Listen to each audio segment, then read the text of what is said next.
Welcome to the Quest for Quality podcast with keynote speaker Joe Higgins. In terms of Quest for Quality, this is really about living a quality life, having a quality career. If you always aim for quality in your life, you will almost always find success at some point in the longer term. For decades, Joe has shared his Quest for Quality message with thousands of business professionals across the country. Some of you may know our keynote speaker. I would tell you he's a legend in the industry, and it's great to see him back with us.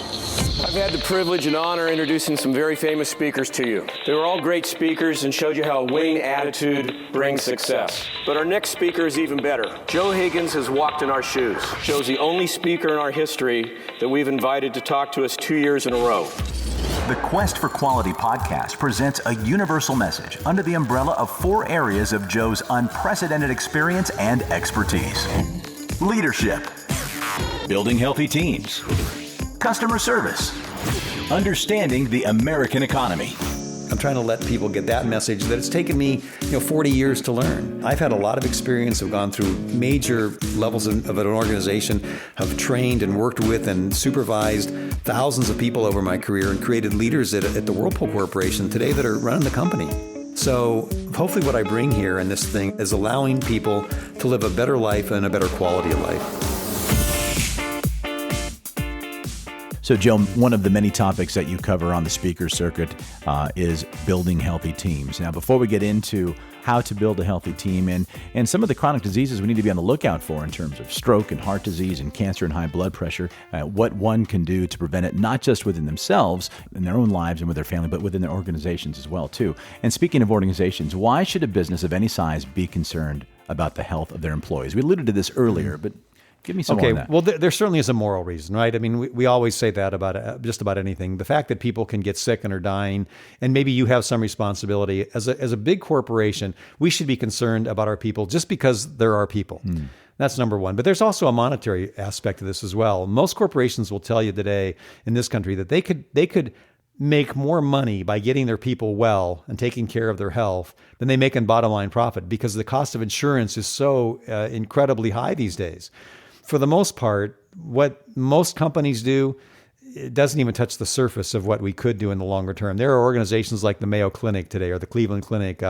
Stater Brothers, I think, was one that recently did some work around this, where if you take care of your people and you give them reasons to be healthy and educate them and give them wellness programs, you can save so much money in insurance. It pales in comparison to what you're making today in your bottom line. So the cost of these programs would be much cheaper than the money they're spending.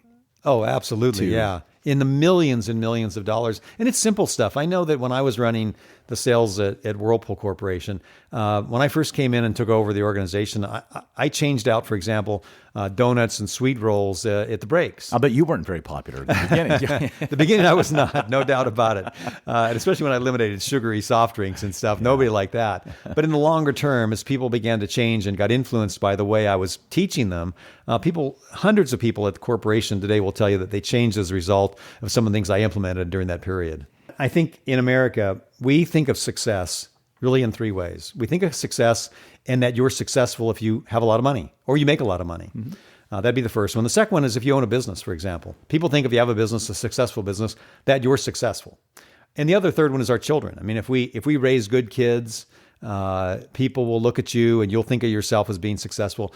I say there's something missing in those 3. And I always ask audiences when I talk to give me at least for an hour to put health at the very top of that rung. So in the ladder of success, I believe, and I think most people believe, if like we said when we started here, if health is the most important thing, let's start thinking about our health first before we think about money, jobs, and family. Because without that, you can't do any of those things. If you have Alzheimer's at 50, you don't remember who you are, let alone your children, and your money won't mean much to you at that point.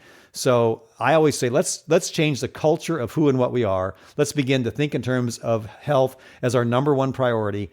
And that's where the change begins. Because if we don't do that, then, success will be limited in terms of getting people to look after their health. And nothing else matters, like we mentioned earlier. So what cultures in America have sustained good health in the face of all the bad news about the disease, wellness, and such? Well, I always like to refer to the Seventh-day Adventists out in Loma Linda, California. There was a great study that was done where they looked at the health and well-being of this culture. They also looked at Okinawa. They looked at Sardinia. They found that 3 areas in the world were the longest lived on the planet.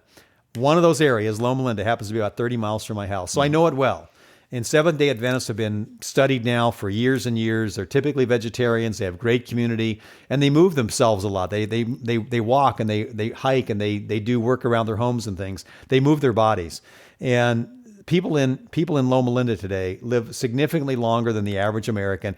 But the main thing is not how long they live, but they're healthy till they die, basically. They don't get sick at 50 and then are sick until they're 70 and then die. They're healthy for a longer period of time. So you mentioned Loma Linda right down the road from where we're recording this podcast right now, really about 30 miles. Do you have any examples of some individuals who have participated in this type of lifestyle and you can see some changes in their life? Well, there was a great study that was done, and they talk about a guy who lives out in Loma Linda who's a surgeon. His name's Ellsworth Wareham. And this is a guy at 97 years old that still builds fences in his backyard, and then goes to the hospital later on, not to get heart surgery, but to do heart surgery, where he does like 17 heart surgeries a week. At 97. At 97. And there's all kinds of stories about people who are Seventh-day Adventists, vegetarians living in Loma Linda, whose lifestyles end up like that. One example was a guy who was water skiing at almost 100 years old, and a lady who was 104 still exercises and still volunteers in clinics to help people out at 104 years old. So yeah, we can live long lives. We can live healthy lives. It depends on how you take care of yourself. And there's a lot of examples of that around the world. And the first ailment that comes to mind is high blood pressure. So let's talk a little bit about high blood pressure. I understand that it's one of the biggest health problems facing our country today. No doubt. And when you look at the numbers, these numbers are really scary when you think about it. In today's world, 77.9 million people in America, that's almost a quarter of Americans, have high blood pressure. Last year, 343,000 people died from high blood pressure. Now, again, contrast that with homicide. 15,000 people a year die from homicide. 343,000 die from high blood pressure. I mean, wouldn't you think you'd want to take care of yourself? Can you dive into high blood pressure though? Because we know we slip our arm in the sleeve, they pump it up, and they give us some numbers. And what do they mean? Let me tell you what those numbers mean. 120 over 80. If you're in that range or below, that's considered normal. If you go and get yourself tested, that means you're okay. If you're 120 over 80 and higher to 140 over 90, that means you have pre-hypertension. Now, a very large part of the population also has pre-hypertension. Most people don't know it. That's the trouble with high blood pressure. And if you're 140 over 90, then you're seriously ill and you need to get something done, whatever it is. There are various things you can do. For example, you can take pills and the doctors will give you pills. And if you have high blood pressure, you should take pills. But there's another option. Diet. Yeah. You can diet and exercise, as is the kind of the thing that cures almost everything in our lives. Diet and exercise. High blood pressure is mainly the result of a high salt diet. And in America today, we can go to a restaurant and we can get 4, 5, 6, 7,000 milligrams of sodium, which is 4 to 8 times what we should get in any given day. High blood pressure is the result of high water retention in our body. And when you eat a lot of salt, the salt binds the water and that raises the pressure in our system. And that's bad for us in the longer term. So when we talk about high blood pressure, okay, well, what does that mean? What's actually going on in our veins and arteries? Well, let me give you something that my friends call Higgin vision. I do these presentations and I always talk about it because I'm not a doctor, but doctors give you a really difficult way to understand what high blood pressure is. Mine's simpler than that. Imagine, if you will, that you were out in your yard and you're looking at your wall and the wall's dirty and you decide you want to clean the wall off and you take your hose, you put your thumb over it and you raise the pressure on the hose. Well, that'll wash some of the debris off the wall. But if you really want to clean that wall, what you need to do is raise the pressure to a point where it'll hit that wall so hard it'll take even some of the concrete off of it. So I had a painter come out to my house, and he said, I told him I want him to paint the wall. He said, no, let me hook up the high pressure wash system, and I'll do it that way. Well, when he hit that wall, everything was cleaned off. It was so nice that he didn't have to paint it. It was amazing what he did. And as I was thinking, because I do this kind of work, I was thinking to myself, what happens if you hook up that high pressure machine and you blast that water against that wall for a year or for 5 years? What would happen? Well, what do you think would happen? It'd erode the wall. The wall would be gone. And that's what happens in our bodies. High blood pressure is one of those things that happens to you 24 hours a day, 7 days a week, that wears away at your body. And it wears away at the inner lining of your artery called the endothelium. It chips it away. It reduces it and makes your artery weak. And the weaker the artery gets, the less pliable it becomes, the more restrictions that it creates. And so it creates pressure further down in the system. And this happens throughout the body. So that's Higgin vision. Imagine the pressure machine hitting that wall. That's what's happening to your blood vessels. As your blood vessels start to get inflamed, they start to get full of plaque, and they get more restrictive, and then the pressure goes up, and then it continues on in the rest of your body. Could some of that plaque actually find a home in some of those divots? It does. And then that's where clogging of an artery comes in? Yeah, it's when the blood vessel gets damaged, it gets inflamed. Like if you get a cut on your arm, once that inflammation occurs, the plaque and the cholesterol is attracted to that area and grows there, and then you have a problem because you have a restricted artery. That's what atherosclerosis is, and that's what later leads to heart disease. And I'll tell you one other thing about high blood pressure is that high blood pressure and the high pressure in your system later on damages those very delicate capillaries in your kidneys and can reduce kidney function as you age. Now, when you get older, your function declines anyway. But as you get older and older with high blood pressure, it further damages those arteries and creates a problem where, as you probably see this in the paper, Tim, somebody gets food poisoning and they get sick. And they always say in the paper, well, it's okay for young people and middle-aged people, but the elderly have to worry about this. It's because as you get older, your kidneys decline, you get food poisoning, and it'll kill you unless you're taking care of yourself really from a very young age until you're in your 60s or 70s. Well, high blood pressure seems like a great place to start as we begin to talk about some of these other chronic diseases that are it's eroding the health of our nation. And, it sounds like a death sentence to me with high blood pressure, especially with that many people suffering from something like this. It's almost like it's a relatively silent killer as well, too, because it creeps up on you. Well, the interesting thing about high blood pressure is you don't know you have it. Yeah. I mean, you can have high blood pressure for years, and then one day you go down and you get that thing on your arm, and they test you and they say, well, you're 140/90. As soon as you know you have it, you need to do something immediately because, like I said, 24 hours a day, 7 days a week, the pressure in your system wears away your arteries. And if you don't know you have it, then there's nothing you can do about it. And I always think that it's much better to do a lifestyle change than it is to do pills that the doctors give you. And that's a whole different topic. Well, that leads me to my next question, actually, is I do know a lot of people who are on a high blood pressure medication. And it seems like that's all they do is take the medication and it kind of keeps it down. But it seems like it might just be a Band-Aid if that's all they did was to take the medication and not make some changes with their diet and exercise. Yeah, and I always tell people that what causes a disease promotes a disease. So if you get something and you continue to do it, like eating a high salt diet, for example, if you continue to do that, you'll continue to have the disease. The fact is that today, most people aren't very good about taking their pills. As a matter of fact, I think the research says that 30% of people, after they get like high blood pressure pills, they stop taking them. Another 30% don't ever refill the prescription the second time. And about a third continue to take them. With that kind of compliance in terms of high blood pressure, you're much better off, I think, in terms of lifestyle, where you reduce the amount of salt you eat. Because today we get 3 to 4 times the salt in our daily diets that we need. We should get about 1,500 milligrams to 2,000. People typically get 4,000 or 6,000 a day. It's not unusual to go into some of these restaurants and get 8,000 or 9,000 in one single meal, which can be 4 or 5 times the amount you'd need in any given day. I think that taking high blood pressure medication is something that's necessary. But if you can make a lifestyle change, you're going to be far healthier in the long term. You're going to fix your body, and you'll live out your life, in a healthier, longer environment. Well, I've seen cases where people were on high blood pressure medication. They did make some lifestyle changes and actually reversed the situation, didn't need the medication anymore and lowered their blood pressure. What are some of the steps that they can take that somebody that might be suffering from high blood pressure right now?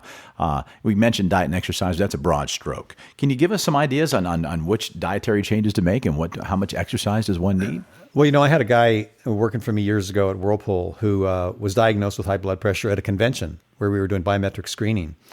And he sat with me at dinner that night and asked me about it. And he went home and he changed his diet to a vegan diet, of all things. He went total plant-based, which is mostly what the Seventh-day Adventists are doing out of Loma Linda. He began to exercise. He lost 30 pounds, and he did some stress reduction. And within 2 weeks of going home, he went to see his doctor, and his high blood pressure was normal. Now, I got to tell you that I've done this a long time, and I've spoken to a lot of people and had a very large organization at Whirlpool. In every case that I've seen, people who make a lifestyle change and do it well typically can go from high blood pressure to a normal pressure and change their lives, and not just with high blood pressure, but in all other aspects from feeling better to looking better to losing weight, and probably changing other things that have to do with health, like cancer and heart disease and so on. And so high blood pressure and eliminating high blood pressure can actually prevent other diseases and other ailments. Oh, no doubt. Yeah, because when you're damaging your arteries, then you're creating the perfect domino environment, effect, right? For a heart attack. And you also, I said it damages kidneys, and we'll talk about stroke later, but it is also a major cause of stroke as well. So high blood pressure is one of those things that damages all different parts of the body and impacts us over a lifetime. And keep in mind, like I said, this is really important. 24 hours a day, 7 days a week. If you have high blood pressure, it's working on your body to damage various parts of it that later on lead to other diseases that you'll die from as well that can be implicated in high blood pressure. So like I mentioned before, there are some people I know that are suffering from high blood pressure, and they've been given some medication, and that's where they just stop. They figure that they'll just rely solely on the pills to fix their high blood pressure situation, and they're dependent upon those the rest of their life. Here's what I'd say about that. If you can't do exercise and you can't change your eating habits, then take the pill by all means, because it's much better to reduce the amount of pressure in your system than it is not to. But here's the problem, and this is what we find, and I said before that there's only about 30% compliance, is that high blood pressure is one of those diseases that you don't know you have. You don't feel it.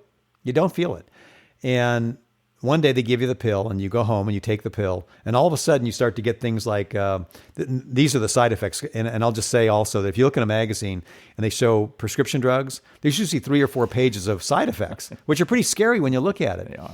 But if you have high blood pressure and you don't feel it, you go home and you take the pill, and now you have things like digestive disorders, you have vision problems, you have kidney damage. Although you don't feel that necessarily, but all of a sudden because you get headaches or whatever the side effects might be, then you have the disease. So people say, well, I felt better before I took the pill, and they stop taking it.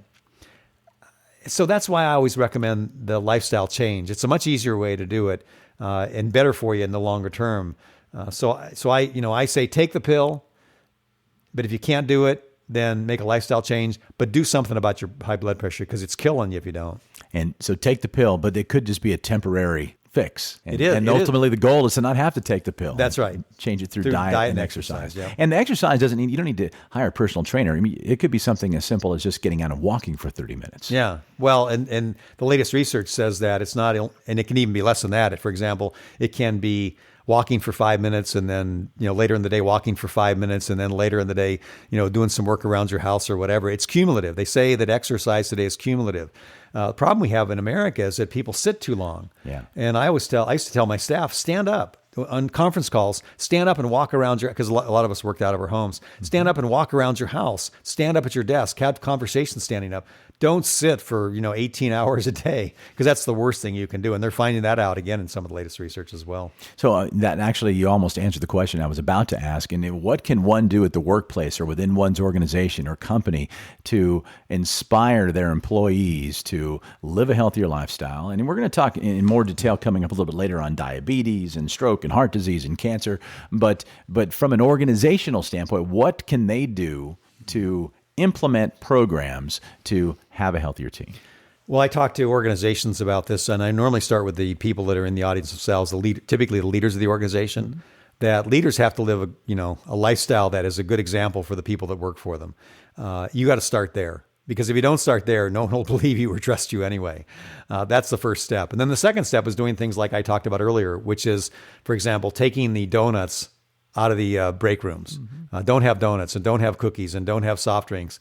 Bring in healthy alternatives like whole wheat bagels, for example. And it's okay to have some stuff like maybe cream cheese that they can use. I mean, that's not the best thing, but it's a whole lot better than starting with donuts. And then get rid of all the soft drinks and anything that has sugar in it. Bring in typically water, coffee, tea, things like that people can drink. And have enough breaks that people can get up and walk around and move around in the auditorium or the convention or wherever you're at. Give people time to do that. One of the things that we did at Whirlpool is we began a program of bringing in biometric screeners, so that during the course of the convention, we encouraged our people to go down and get their blood pressure checked, their cholesterol checked, their blood sugar checked, and their BMI, their body mass index. And those are really 4 strong markers of your health. really a great way to look at yourself overall and say, am I okay or am I sick? And if I'm sick, like I said earlier, we need to make changes today, not tomorrow, not 10 minutes from now, but we need to make them right away because these diseases are insidious and they're out there damaging our bodies every single minute of the day. So those are things we can do. Not just take those measurements, but then have follow-up measurements taken a few months down the road, or you suggest so that you can kind of gauge your progress? Yeah, well, typically what the biometric screen does is they urge you to go home and check with your primary care doctor about, for example, to recheck your blood pressure. Because, there's something that's known as white coat, high blood pressure, where you go in to see the doctor and your blood pressure goes up because you're nervous or whatever. Mm-hmm. They encourage you to go home and see your doctor. And if he confirms you have high blood pressure, that's when you begin to either get a pill or make the lifestyle changes. And that's what we did. And it was amazing the number of people that did it and how much it increased each year that we had the program. Because initially you don't get very many people. And then the second year, as people talk about it, then it begins to grow on itself and it really becomes a big deal at conventions. Well, and we are going to continue to talk about it right here in the Quest for Quality with Joe podcast in next week's episode in part 3 of a 4-part series on building healthy teams. Hey, if you're interested in contacting Joe Higgins to speak at your organization or convention regarding building healthy teams, creating a high-performance culture, leadership, customer service, or even on the American economy, just visit qforqwithjoe.com. That's the letter Q, the number 4, the letter Q, withjoe.com. Hit the Request Joe button, fill out the form, and we'll get right back to you. And while you're there, be sure to bounce around Joe's page to enjoy some of Joe's Quest for Quality videos. Thanks again for listening to the Quest for Quality podcast. I'm Tim Edwards with the Inbound Podcasting Network.